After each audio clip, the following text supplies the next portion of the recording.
రాజ్యాంగం మీద చర్చలో పాల్గొన్న కేంద్ర హోంశాఖ మంత్రి అమిత్ షా గారు, మహానుభావుడు భారతరత్న డాక్టర్ బిఆర్ అంబేద్కర్ గారి మీద చేసిన వ్యాఖ్యల చుట్టూ ఈరోజు దేశంలో పెద్ద ఎత్తున నిరసన కార్యక్రమాలు జరుగుతూ ఉన్నాయి. కాంగ్రెస్ పార్టీ, అటు తృణమూల్ కాంగ్రెస్, మొత్తం మీద విపక్షాలకు సంబంధించిన వాళ్ళందరూ కూడా అమిత్ షా గారి వ్యాఖ్యల మీద తీవ్రంగా మండిపడుతూ ఉంటే, అటువైపు అధికార ఎన్డీఏ అంటే ప్రధాని నరేంద్ర మోదీ గారితో సహా, లేదా అంబేద్కర్ గారు అంటే మాకు ఎనలేని గౌరవం, కాంగ్రెస్ పార్టీ లాగా మేము నటించము అని చెప్పి వాళ్ళు ఎదురుదాడి చేస్తూ ఉన్నారు. అండ్ ఈరోజు ఉభయ సభలు కూడా స్తంభించిపోయాయి. అమిత్ షా గారి రాజీనామాకు డిమాండ్ చేస్తూ ఉన్నారు. ఆయన దేశ ప్రజలకు క్షమాపణలు చెప్పాలి అని చెప్పి డిమాండ్ తోటి సభలు స్తంభించిపోయాయి. అండ్ తృణమూల్ కాంగ్రెస్ అయితే అమిత్ షా గారి మీద ఏకంగా ప్రివిలేజ్ మోషన్ మూవ్ చేస్తూ ఉన్నారు. క్షమాపణలు చెప్పాలి దేశ ప్రజలకు అండ్ రాజీనామా చేయాలి అనే డిమాండ్.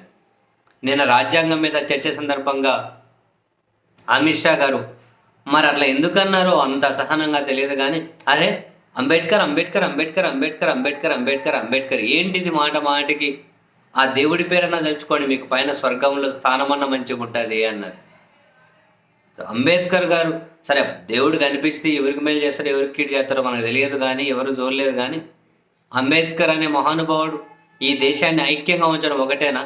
దేశంలో ప్రజలకు హక్కులు ఇచ్చిన దగ్గర నుంచి మొదలు పెడితే, ఆత్మగౌరవాన్ని కాపాడిన దగ్గర నుంచి మొదలు పెడితే, ఎంత విభిన్న కులాలు, విభిన్న మతాలు, విభిన్న భాషలు, విభిన్న జీవన శైలులు, విభిన్న సంస్కృతులు అందరినీ ఇంత ఐక్యంగా ఉంచగలిగారు అంటే డెఫినెట్లీ అంబేద్కర్ గారి ఆలోచనలు.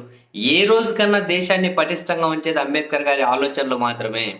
అంబేద్కర్ గారి దారి మాత్రమే దేశాన్ని పటిష్టంగా ఉంచుతుంది.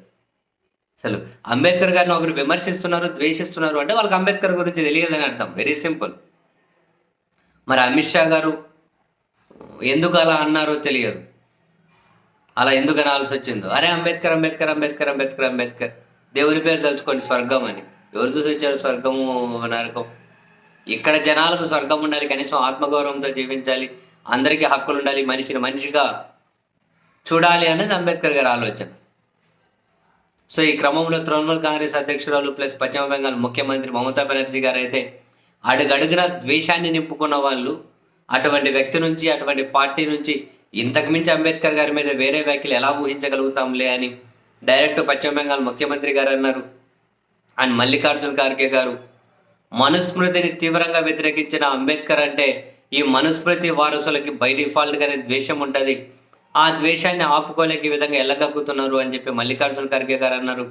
అండ్ రాహుల్ గాంధీ గారు, ప్రియాంక గాంధీ గారు కనుక అంబేద్కర్ గారిని ఫోటో పట్టుకొని అమిత్ షా గారి క్షమాపణలకు, రాజీనామాకు డిమాండ్ చేసుకుంటూ నిరసన ప్రదర్శనలు చేస్తూ ఉన్నారు.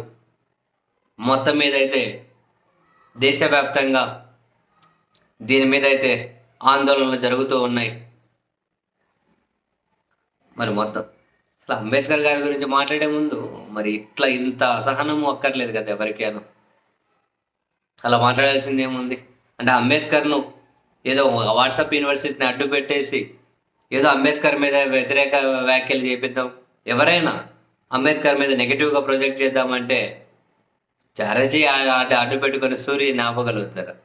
అంబేద్కర్ గారి మీద విమర్శలు అంటే అద్దం ముందు నిలబడి, నేను హోంశాఖ మంత్రి అమిత్ షా గారి గురించి అండలేము, ఎవరు అంబేద్కర్ గారి గురించి వ్యతిరేకంగా మాట్లాడినా, ఎవరు ఆయన తక్కువ చేసి చూడాలి, ఎవరైనా నిజంగానే అటువంటి ప్రయత్నాలు చేస్తే అంతకుమించి దారుణం దేశానికి మరొకటి ఉండదు. అంబేద్కర్ గారు అర్థం కావాలంటే చదువుకోవాలి, తెలుసుకోవాలి. బేసిక్ అంబేద్కర్ గారి గురించి తెలియాలంటే చదువుకోవాలి, వాట్సాప్ యూనివర్సిటీలో కాదు, వాస్తవాలు చదువుకోవాలి.